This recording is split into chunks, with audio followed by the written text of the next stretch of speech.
Ready? Yeah, and we are live. Okay. I'm just Good evening. Thanks for coming to the June 12th, 6 p.m. meeting of the Fair Access Committee. We've got here in the hall Nancy Kidd and Sarah Paxima. I think Ed Reed has signed in. I don't know who, there's two other cell phones. I'm not sure who they are. Could you announce yourselves? Yeah, Adam 8601. Okay. Laura 7541. So we've got Laura, and then I think that must be, I think it's Adam, wasn't it? It's Adam, yeah. Yep. Yeah. Yep. All right. it's just very gargled. Good. Garbled. Thanks. All right, so we've got first thing on the agenda is to adopt the minutes for the May meeting. I sent those around previously. If anybody wants to make a motion.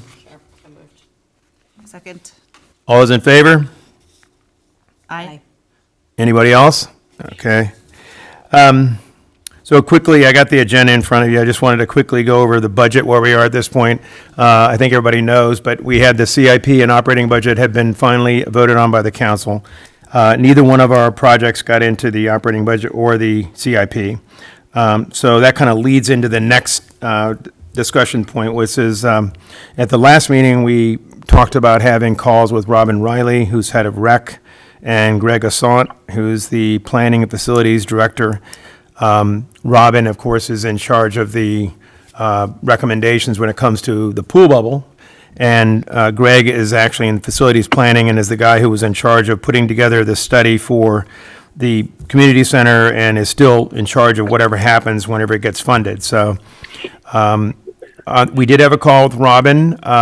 We actually sent her a lot more background material that she asked for, including budget estimates that we got from 3 different contracts that we got. We got actual copies of the contracts from cities, so we know how much the pool bubbles cost. We talked to Arizon, which is one of the manufacturers. It's not the only one, but it's the one most of the cities we talked to have been using.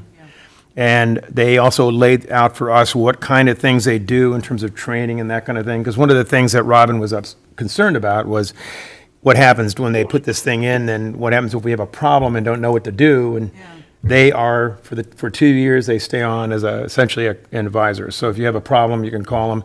He has a local, the guy that is the president has a local person here in this area that can come out personally, so it's not just a call. So I think she was reassured on that point. We also talked about the issue of trying to get lifeguards again and about working with our swim team. And again, that was a good discussion, and they were happy about that.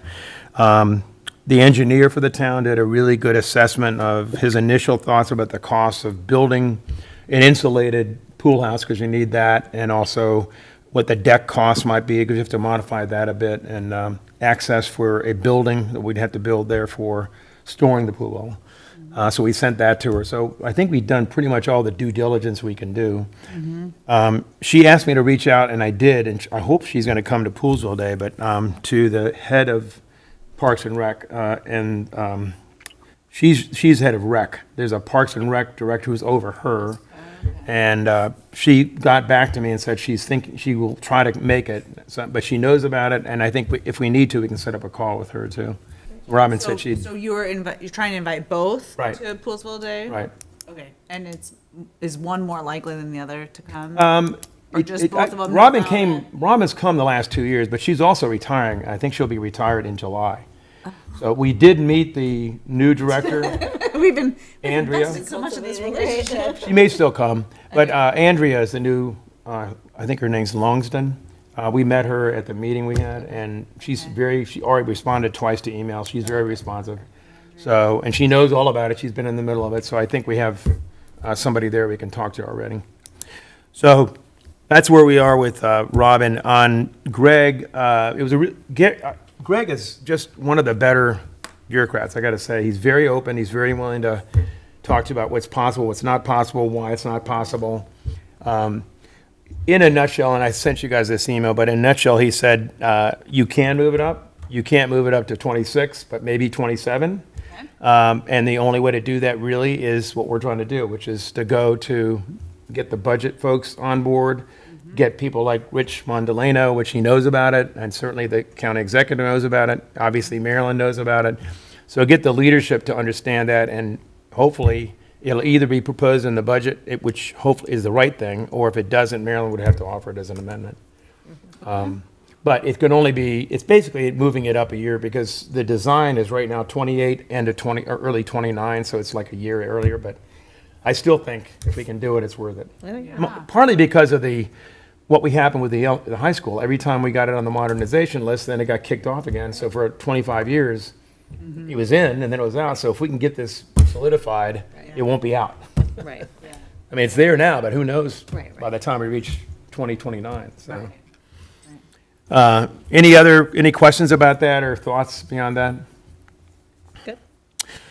Okay, on the UCAB, so we've had back and forth on that on email. I did reach out to both Jennifer Singh and to Rebecca. I didn't get responses from either, so I'm assuming that's not interested, which is fine. Yeah.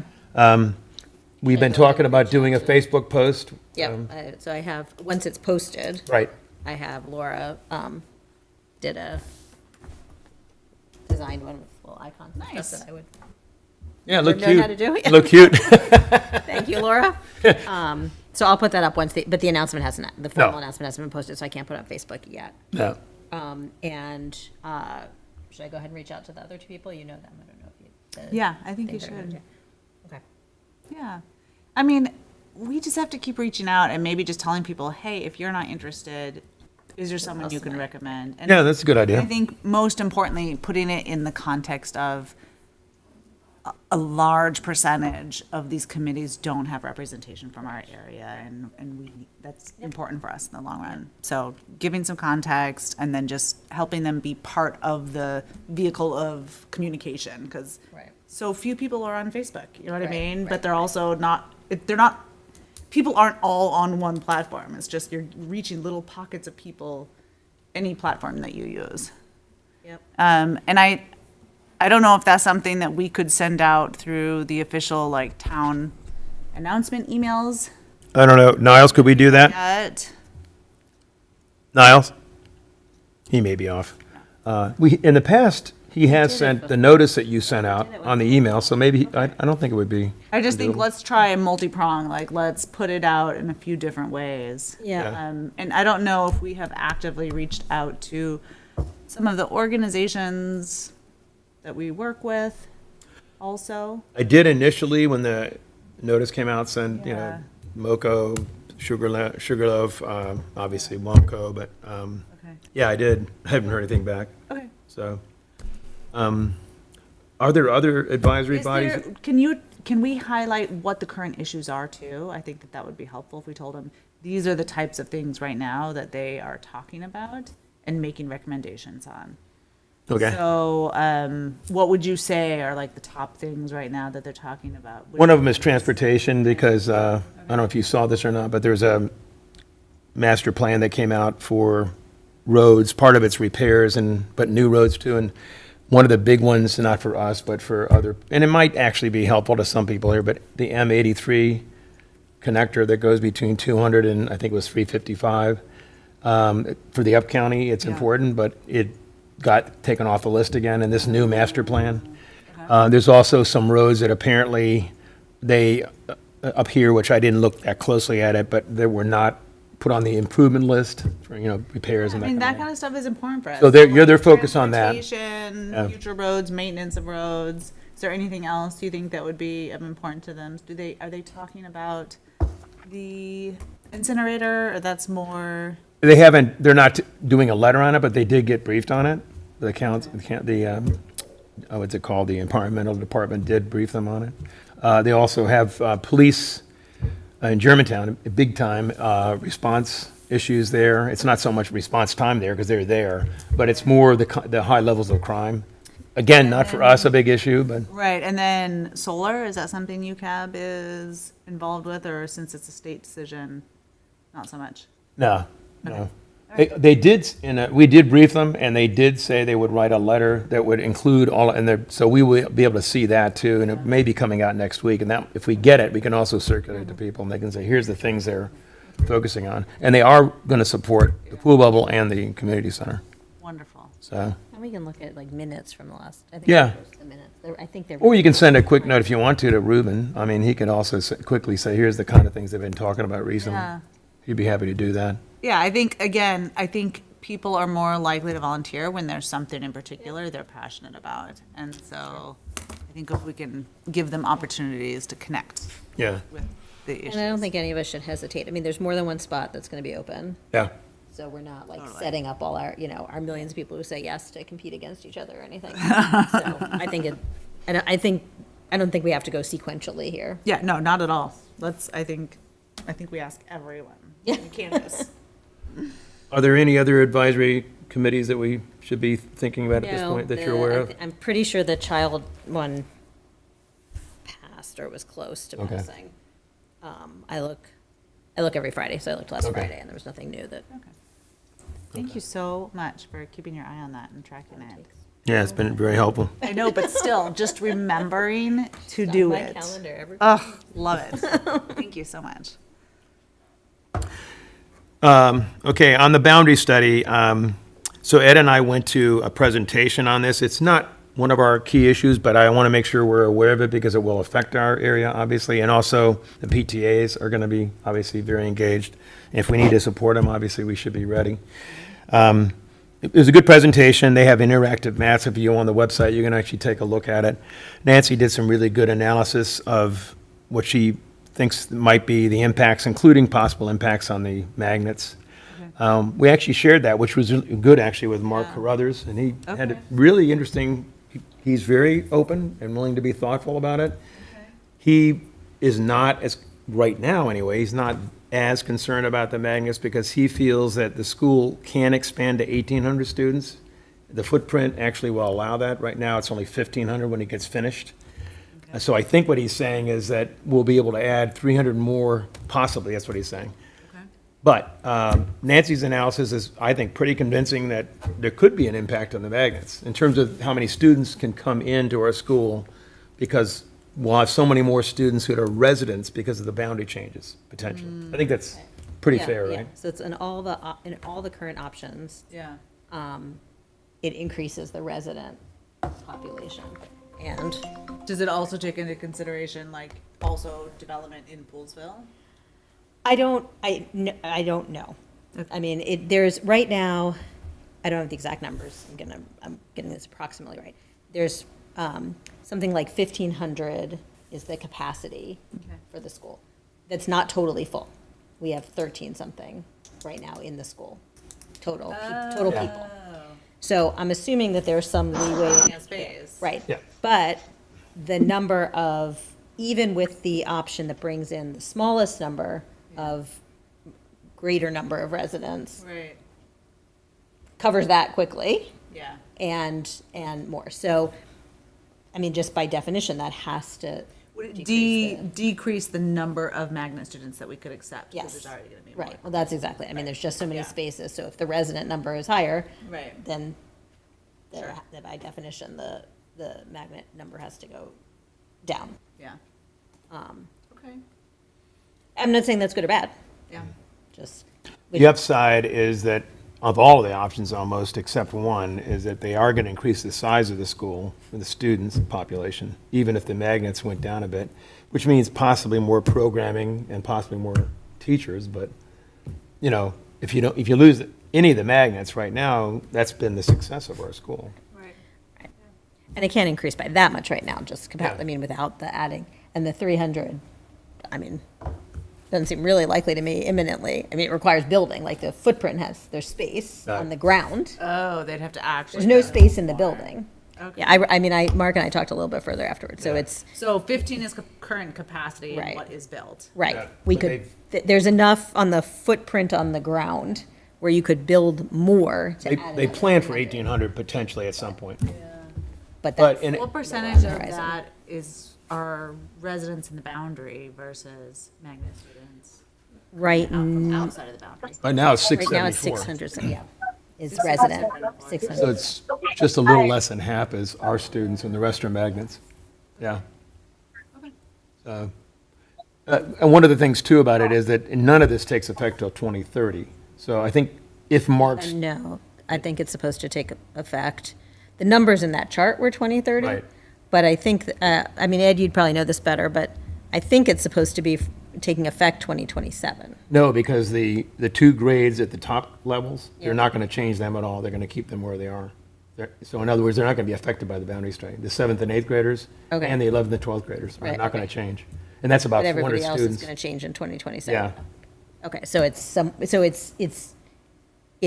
rollout iterative. between 2027 and 2030. and if you could build, it probably would take till Certain 2030. grades would start Right. changing. Only some, not all of them. Okay, okay.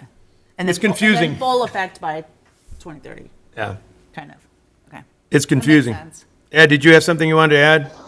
You know, so what I was going to say too is knowing that these are only the first four options, it's important to pay attention to what happens with the Damascus build out as well. You know, even though Damascus has been on hold, we still have time, and you don't know how what happens right now in discussions. A couple years down the road, some things could change. And then if you look, so it's like I wouldn't get too caught into. It seems like there's a lot of folks who are worried, but there's so much more information and there's so many more variables that need to play out before anyone gets overly excited. Yep. Right? And so Yeah. that's kind of how I see it. And I look at, for us, when Link and I went, what I saw was probably advantageous to Poolesville as it is probably option 2 and 4. Those are the ones, but then, you know, they're still going to have to talk about programming, and that's further down the road. And then one of the things I think is important is that we have a healthy size for the school, because the larger your school, the more staffing you have. And the more staffing allows you to be more creative with what you do inside your school building. So what was it about 2 and 4 that made It is, what stood out to me in option 2 and 4 was looking at the capacity piece and the enrollment. And I think there's one option which is it makes it a little smaller. 3. Well, see, but I didn't understand it that way. I understood that was the resident enrollment. No, that's because the residence is already small. So if you look at our resident number has always been small. Right. So then if you go to that, there's a column, I don't have it in front of me, but there's a column next to it. You have the residents, but then you have those who would articulate with the new boundary, right? And then you also have those that are coming in from the magnet. Because our regular, even right now, our local number is very low, and our magnet number is somewhat high. I think what Nancy meant, though, if you look at option 3, Mm-hmm. I think it said 79% Yeah. for residents. And I read residents to mean anybody who's in the new boundary. Right, in the new People that are boundary. in our boundaries today. Right, correct. If Right. that's true, then it's small, But which it's- leaves more room for magnets. But it's still bigger than it is now. Yeah. But then you want to look at, the other number you want to look at is your total number, right, with the different options, be it magnet or non-magnet. Right, And then you go back, what's the total projection right. with the different, with the new boundaries? I mean, my sense was that they'd all be full to capacity in all of them if those numbers are. So if we're starting with the current 650 or whatever it is, and we take in like the option 3 that I was writing about, which is the one that brings in the smallest number of additional students into the resident population, that was several hundred more, I forget, Yeah. 500 more or something like that. That's the smallest we could add to it. So unless we're going to cut the magnets, presumably we would be at full capacity with that one. And that's right. I mean, But and you don't want to cut, you don't want to cut I think anything. I think they all would put us at 100% capacity. Those, I read that 73% as being increasing the 650 plus the other resident pieces. It is confusing. It is confusing. Yeah, it is. Anyway, I think we I'll show you. got a good start on it, and I think we're getting a better understanding as we go forward, so. But I do think Ed's caution is right. Even when we were at that meeting, several people there from MCPS, they didn't want to say it publicly. They said, you know, is Damascus really going to get built in this next few years? I mean, it's been put on the hold list for several times now. Yeah. And if you got Crown and you've got the expansion of Woodward, are they going to spend more money on Damascus right now or not? I don't know. Ed and I've been in the Damascus High School. It's not in bad, compared to our school, it's not in bad shape. Yeah. Now, Right, adding more it's students, if you almost- do that, that's a different issue, but, Right. yeah. So I think our piece is to continue to monitor closely, Yep. identify questions that we might have as they arise. Yep. And then what's nice is that I believe we've formed nice relationships with a variety of people who, where you can kind of cut out the middle layer of misinformation, or I'm not sure information, but go directly to some of the board members. I was talking to the superintendent the other day, and he's very fond of Link, and so Link works his Link magic, and so yeah, just go inside there. I'll take care of you, Mom. Just go there. I got you. Just go in. Sorry about that. So anyway, so I think we're in a good position, and I think one of the things we have to be able to do is, I like it was what Link did. We already might have talked about it earlier. But when Link put out that email, it just really speaking accuracy to calm down assumptions. Yep. So, Yeah. okay. I mean, it's understandable, and I think in part, honestly, they put an option out there in every one of these that's intentionally, I think, trying to get people to have a little bit of a rise, because then you look at the other ones and that's reasonable. I don't understand. I mean, I didn't do the analysis, I want to be clear. I didn't do it because I'm worried. I'm not worried. I just want to understand No, yeah. what it is. I'm glad you did. But, I mean, like you said, Ed, I mean, there's clearly incomplete information available. It is really hard to understand. And, Yeah. I mean, I'm surprised that the school district put this out without like a communications More plan. I thorough, mean, it's like, yeah. it was like throwing bomb out because all these, I mean, Maybe that's what they wanted, like, we want some. mean- Well, I think they have a communication plan. I just don't think they expected the backlash that comes with the communication plan they developed. I see. Yeah, so, with all the, and here's the other thing too, is I know I didn't get a chance to read everything they put out because you get inundated, but like do the survey, I think one of the flaws is telling people to do the survey. I think I would have held up on the survey until people had a chance to truly digest the information and have some town halls. But I guess on the other hand, I'm not running a large school system, so there might be variables that I don't see that they see, and so that's the downside of having like the largest system in Maryland. One thing that I think would have helped a lot, though, and when we did the financial analysis for the co-op, you can actually go onto that. It's got an Excel table, and you can actually change assumptions there. So let's say it's $8 million is what it says it'll cost.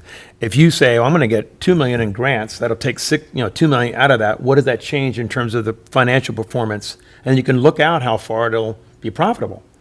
If they would have done something like that, we say, well, if we didn't do that, like take part of Clarksburg, which is one of the options, but instead took this part up here, what happens? But you can't do that in those tables. You can look Well, I at don't think what they they've want you to do already that, put 'cause together. then everybody's going to come back. Oh, with yeah, and they'll say, $900 million I don't want other these ideas. students. But it would help, I think, people make people feel more comfortable that now I understand better, because when you do this, that's why you get so many more students. But anyway, it is what it is, and I'm glad Nancy took the time to look at it, and at least we got a start. We do have relationships with people we can call if we need to, and Mark was, like I said, I thought he was very helpful.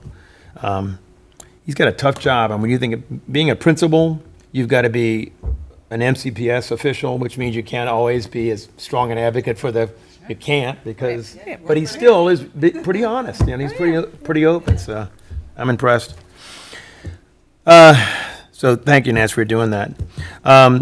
So the proposed Farmers Appreciation Day, the board of the Montgomery Agricultural Producers finally met last week. They said two things. One is the three things.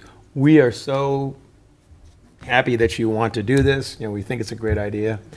But then they said, we're worried about liability because we're bringing equipment here, and is there enough people to watch? If we have a lot of equipment, we can't watch all of it, and somebody falls off, then what's... Okay. And the other thing was that it's harvest time, and they said believe it or not.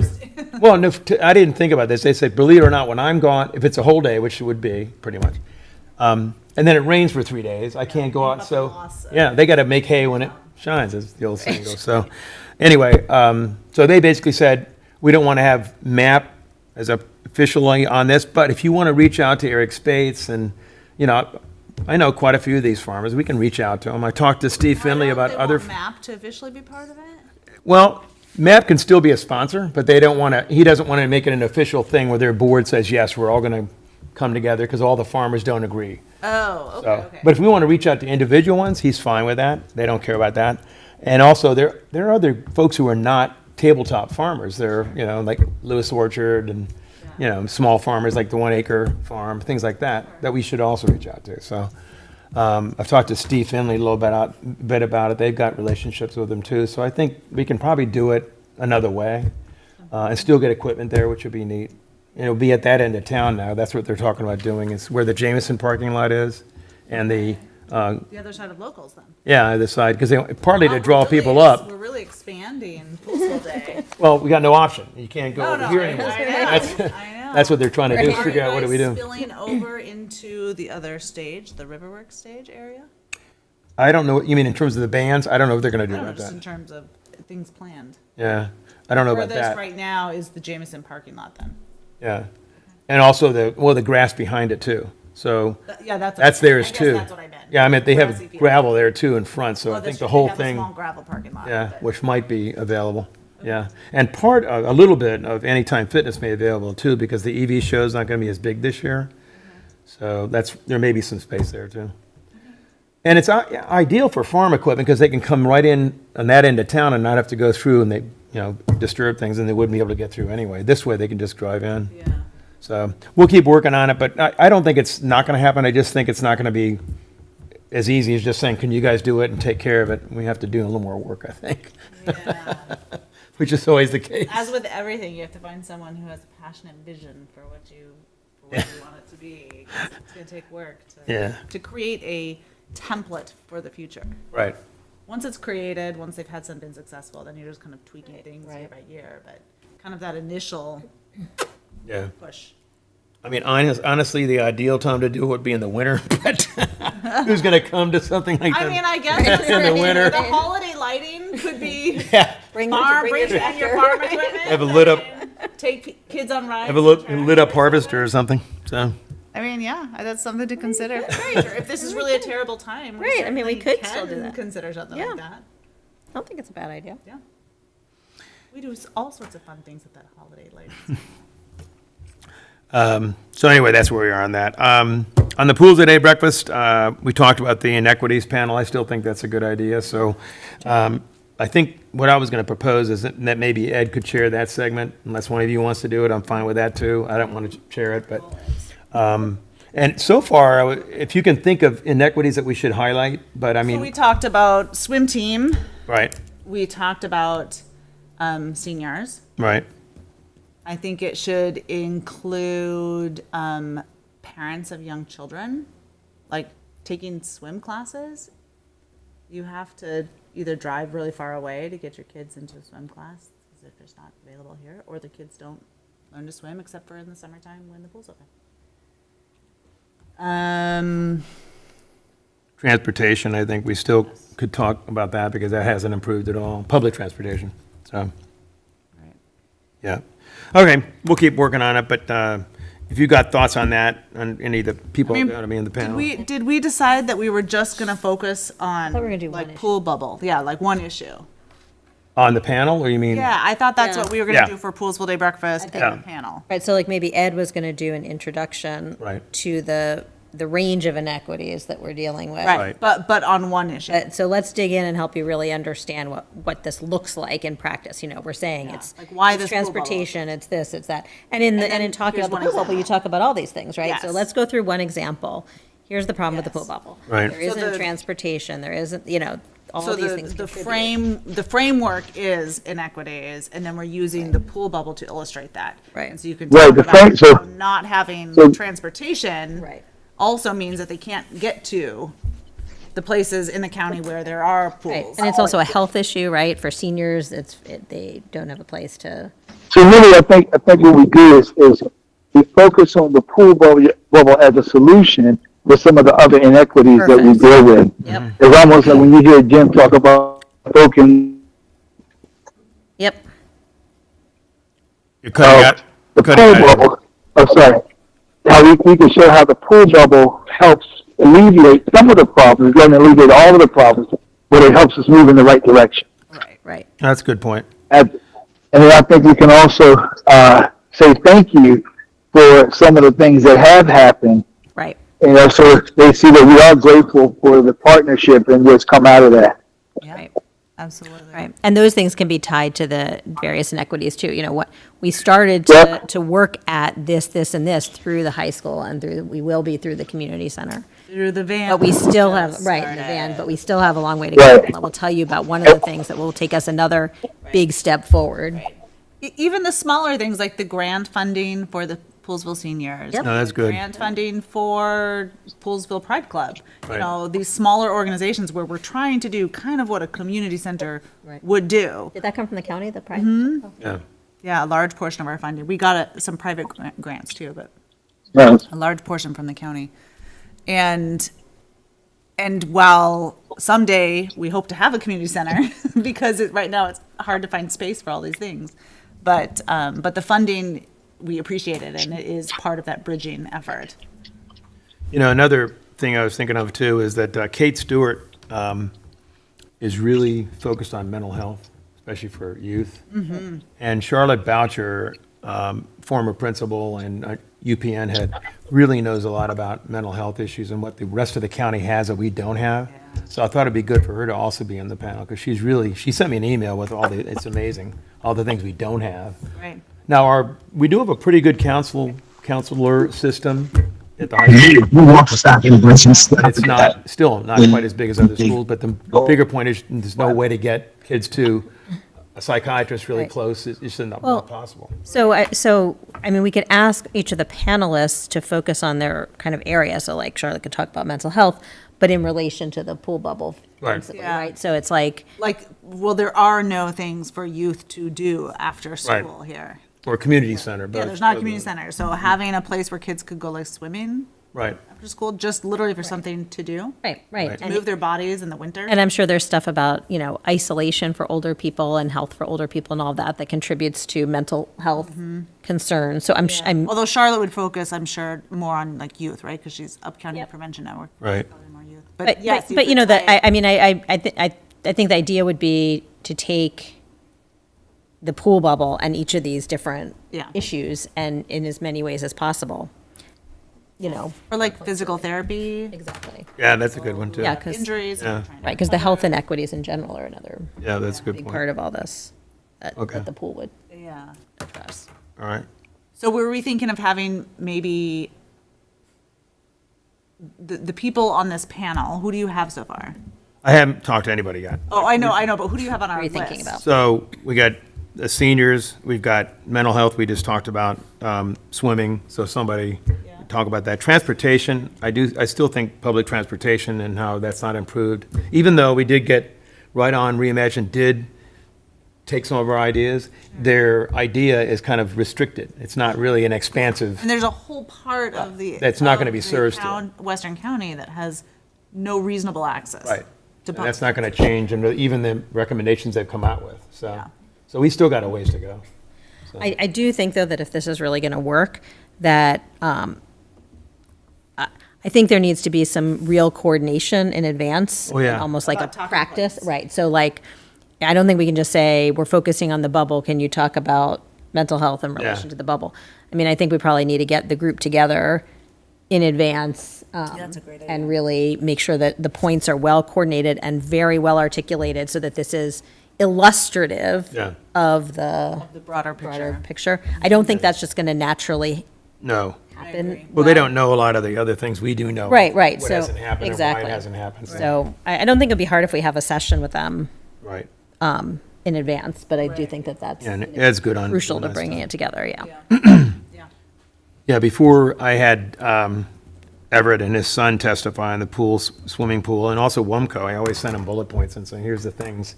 Obviously, you guys have to Right. say it your own way Right. or add your own points, but here's some key points. Right. Well, and this one's really important because it has to be sort of integrated, right? Because they're Yeah. all trying to make. Yeah, and you only points to got, get to the same. we're not going to have a 45-minute panel. It's got to be 15 minutes. Pools. Do you know? What's that? How many of high schools actually have pools? Or do Have most? pools? Yeah, or do most of the high school swim teams train? I don't know the answer to that question. I don't think most of them. I don't think have a there's any high schools pool in that the have school. pools. No, They all Yeah, use a community. lot of them, pools. It's saying none of them do. yeah. they use like Germans, the pool at the sports complex. There's a Rockville pool, so they rent time at different pools, Community pools, okay. but there's no high school with them. That's an interesting point, though, It because would just Right. be interesting to map out where each high school practices. Right, because we might not. And and it might be, we need to make sure that our argument is salient. Right. So I would like to know, is that unusual? Or are all high schools Right. struggling Well, with the same thing? and that's where I could imagine it becomes a transportation issue more, right? Like, Right. so it's, if we're not that much further, But there's not a bus that can take them all or something. exactly, then, Right. Okay. Yeah, for high school, usually the swimmers carpool or their parents drop them off for the yeah. practice. At our high school, I was just curious if that's comparable to what's happening for swim teams at other high schools as well.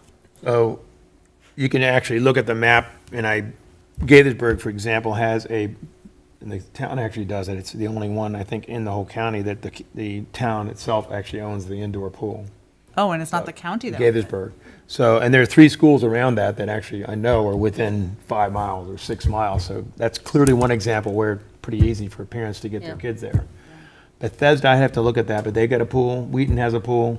So there are places that, in Wheaton, there's at least 2 schools that are Magruder's close to there. So there's, the only one that's probably not very close, well, I know it's not close, is Damascus. Yeah. They're like us. Upper County. Yeah. They're struggling with the same things. But I think everybody else is probably well within, because some of our students are going as far as 15 or 20 miles. Yeah. And a lot of times they can't go to this one in Germantown because it's booked up, which is one of the points. Not always just going there, I see. Yeah, one of the points they made when they testified. Overused. Yeah, overused. So having a pool level here actually helps the county too. So I'll have another place to have students go. So, all right, well, that's good. Appreciate that. We also talked to the MAP folks, and I talked to Steve a little bit about this too, about having a farmer appreciation segment at Poolesville at our breakfast. And that's relatively straightforward. What we do, I don't know yet. You could do something as simple of having the town actually pass a resolution, praising the farmers and agriculture. You could have the council do it and the governor, frankly, and have 3 of them presented. So, and Bob said he would do everything he could to get his members there. So, and I think Steve would too. So I think, Let's think on it. Like, what Yeah. would feel, like not just another. yeah, acknowledgement.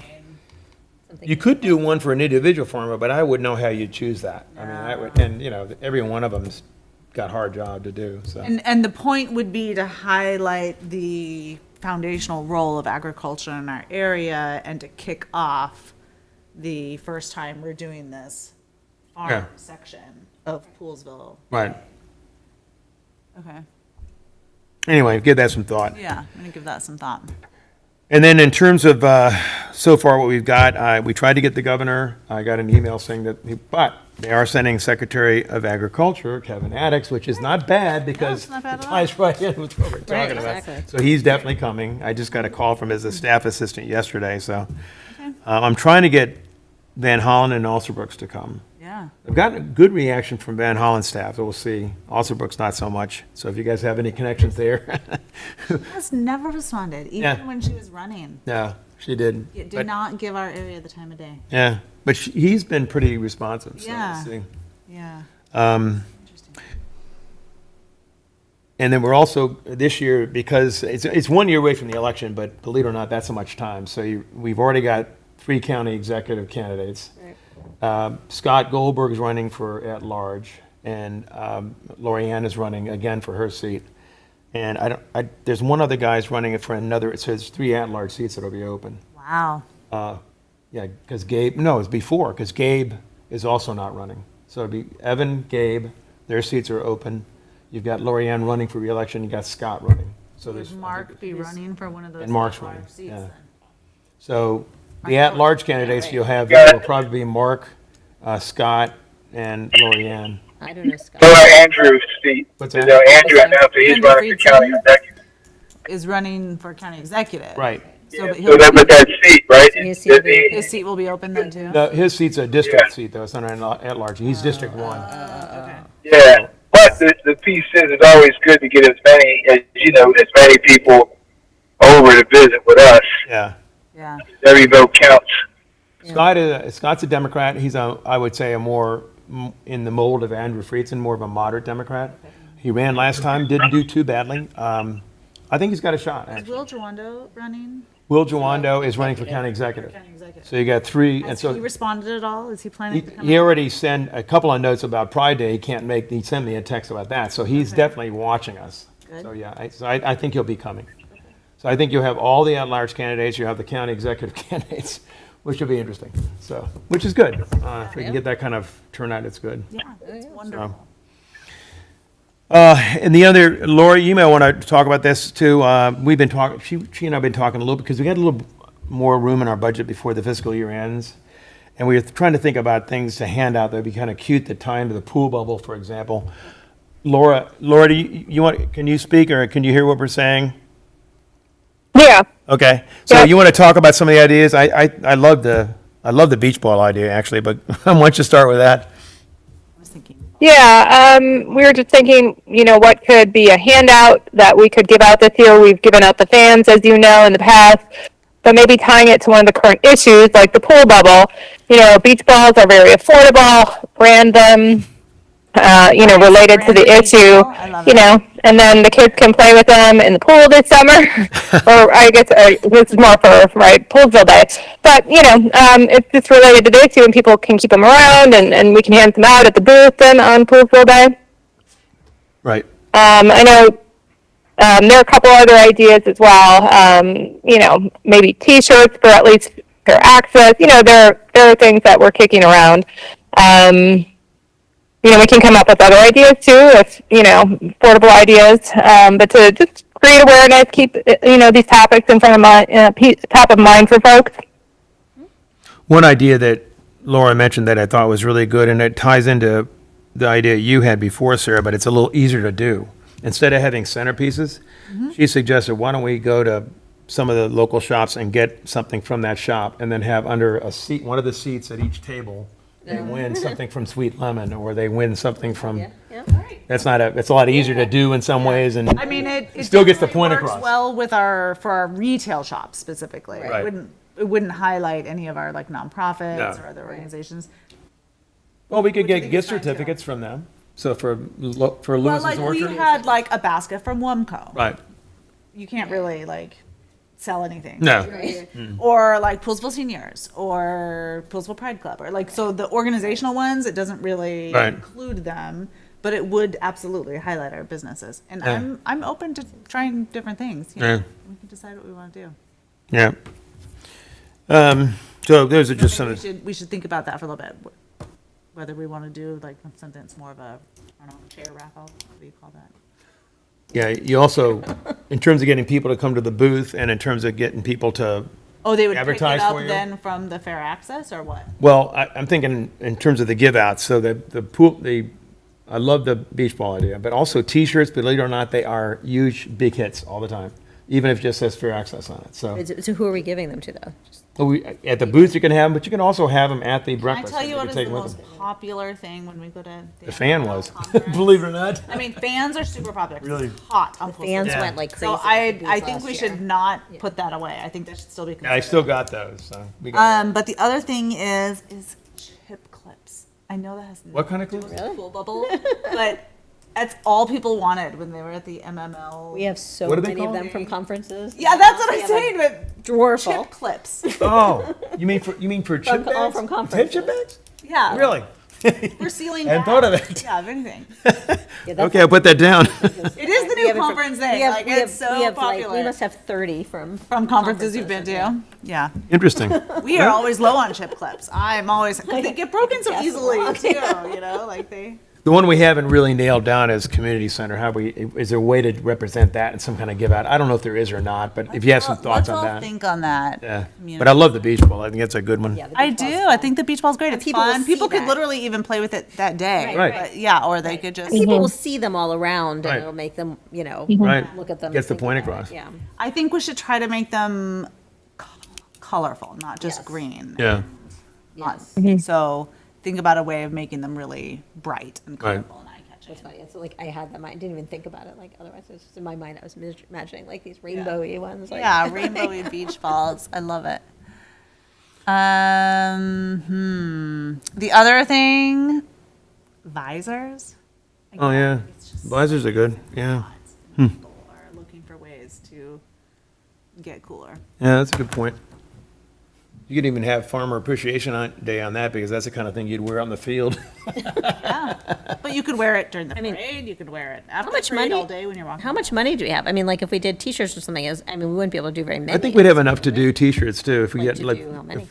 I think we're in the 10,000 range still, we got left. So we could actually do Dollars. enough to buy 300 shirts, medium, small, and large, so.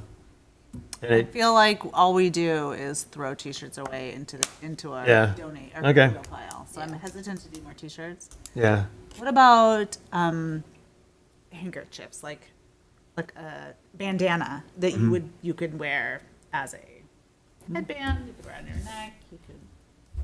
all right. I think people also like nice water bottles. Like Yeah. Yeah, that's actually a good one too. Yeah. Reusable water bottles is a great we have a one. lot of those from conferences And too. water. In order to get all this underway, we need to do it before the end of the fiscal year, which is June 30th, so. Okay, so we only have have to- we have a few to- weeks to make Okay. decisions. So over the weekend, if we can kind of nail it down, then on Monday, we can really start moving ahead. So, Okay. Maybe send these ideas out through our email chain and get feedback from anybody who wasn't able to Right. provide feedback here. right, Okay. all right, good. So I think we're moving along as usual on the breakfast, and it looks like it's gonna be another big one, so that'd be great. Great. Wonderful. All right, anything else on Pride Day you need help on, or are you in pretty good shape? What we need help on right now is volunteers to help with parking. We anticipate parking being Yeah, a lot. And right now we have 2 volunteers. That's it. And we have like 7 or 8 different places we're gonna fill things up sequentially. But just help with like directing people. where so to those people will be go. out there when they try to come in here and it's We will full and have tell them where to someone go? we're gonna have someone permanently at the entrance to locals. Because once that fills up, they've gotta then be telling Not people to where go to in go. and then just turn around. That'd be- Yes. And then the other places are, like the parking lot in front of Anytime Fitness and the parking lot behind Bassett's and the parking lot of the churches like Methodist Church and St. Peter's Church. So there's all over Poolesville, and we'll again, we'll do it sequentially, but we'll need people to help with like telling people where to go. If people are coming from out of town, they don't know where things and are. keeping track of how things are filling up. So kids for SSL, what is it called, SSL? I mean, they could help. I think adults might be Yeah. more appropriate for helping with parking. I can try. I mean, I'm definitely planning to come for a while. I'm just not sure exactly which window I can. Right. So So we have I'm in happy our to help when I can. in our sign up genius, we have it divided up into like 3 chunks. So like people helping from like 3 to 5, 5 to 7, 7 to 9 Okay. with parking. I think it'll become less from 7 to 9, but Right. those people then will be responsible for like gathering up all of like the signs and cones, and, Right. like the cleanup part of it. But and we also have the Rainbow Defense Coalition sending out about 8 volunteers, but they're not there necessarily to help with parking. They're there more to help people walk from the parking spaces to locals if they don't feel safe or comfortable. Like they just provide, I don't know, visual safety. I don't know what the right word is. Okay. We have had communication from some parents, saying like, my kid really wants to come. They're really worried that they won't be safe because of the type of reactions that they've had at, other community experiences. Yeah. are you guys gonna have security and everything? So beyond our parking volunteers and the Rainbow Defense Coalition, we don't have like security. Yeah. We absolutely did, we sent a message to our commander, and he is going to notify the local officer. And so Yeah. I think, like last year, they just kind of drove by regularly, Yeah. and that provided sufficient security. What the Rainbow Defense Coalition more does is if there ended up being like protesters or hecklers on like the sidewalks, they have to stay on public property, not on the private property. They would try to just stay between people walking and then the protesters. Yeah. You got to think about those things, unfortunately. This is a moment where it's like, I'm glad we're way out of the way, and it's, hopefully the protesters won't will I'm be too just lazy hoping for that. anybody who is interested in that is going to be in DC at that same time. Probably so. Right, it's all at the True. same time. You're right. At Yeah. the same time. You're right. We're far less interesting than that. Yeah. Yes. Good. Yeah. Good point. We'll see. I'm going to an at-large candidate, Scott's, his launch, but I'll be there at like 3 o'clock to help Help if with you need flex and moving setup stuff around and all that stuff. That's great. Yeah, I mean, mostly it's about just like sharing your circle of friends. Again, we can't all do everything, but if we just keep sharing it with our circles of friends, then the people who have the availability and the interest hopefully get connected. You expecting a lot of teenagers? I think so. Yes. it's again, you just never know. I mean, Poolesville Day is so established that Yeah. we had one successful event, but then part of us are like, well, what if it was just such a novelty that a lot of people came, and maybe this one will be a flop? Like, who knows? I don't know. Sounds unlikely. I think that it got a lot of good reviews last year, and with the press you've gotten, I think it's a lot more likely you're going to get more people, not fewer, so Yeah, I hope hopefully. so. We have amazing performers. We have almost 3 times as many vendors, booths set up Great. in the back. Lots of local artists, and That's great. it's really cool. All right, anything else for the good of the order? No. Hey, Phil, I was Yeah. gonna say, that Saturday, my schedule's crazy. It seems like a lot of our family has graduation events we have to go to, but I'm gonna try to swing through. I'm trying to find a window to swing through for a minute. Yeah, that'll be great if you can make it. I totally get that. Yesterday we had, not yesterday, last weekend we also had 4 different graduation events. We were juggling. Yeah, Tis the season, so, it is the season. yeah. Yep. All right, Yeah. Adam, anything on your end? No, I'm good. Okay. Well, good luck. I know you had 4 kids you're wrestling with right now, so it's a lot. All right, everybody, I entertain a motion to adjourn. So moved. Second. All those in favor? Aye. All right. See you guys around. All right. All right. See you later, guys. Take Thanks, care. Miles, I appreciate it. I always laugh at motions to. Yep, all good. Anybody can vote. All right. I know, exactly. No, I really like to just. Keep going, I'm not done. Yeah, no. It was funny when I